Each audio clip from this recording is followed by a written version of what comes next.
Donc, pour brancher une tireuse, c'est très facile. Une petite vidéo explicative, comme ça vous n'êtes pas perdu. Vous allez voir que sur la tireuse, on vous a attaché le matériel et on l'a attaché dans l'ordre. Donc du coup, il suffit juste de suivre la marche. C'est-à-dire, la première chose qu'on va venir brancher, c'est le manomètre.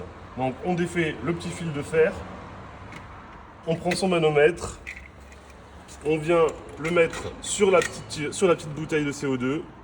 Il va falloir visser, embuter le manomètre. C'est bien d'avoir une pince pour pouvoir donner un petit coup à la fin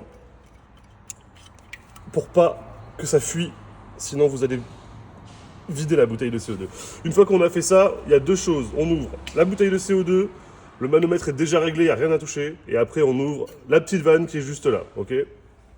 Une fois qu'on a fait ça, on va venir prendre la tête, on va venir poser la tête sur le fût, le percuter, je le percute pas sinon je vais mettre de l'air dans le fût, c'est pas le but. On le percute, donc on met la poignée jusqu'en bas, jusqu'à que ça fasse clic.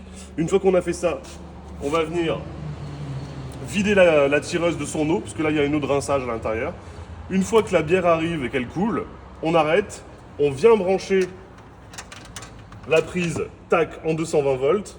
On laisse la machine faire son cycle de froid, ça va durer 7-8 minutes. Une fois que c'est terminé, on va pouvoir du coup tirer de la bière fraîche. Et si jamais ça mousse un petit peu trop, il y a un peu trop de force dans le robinet, on peut, avec le petit truc ici, la petite molette, compenser la vitesse de sortie de la bière. Voilà, c'est tout. En sachant que si vous la laissez la nuit, il vaut mieux fermer le gaz durant la nuit et le réouvrir au matin. Et pour le défaire, c'est l'inverse.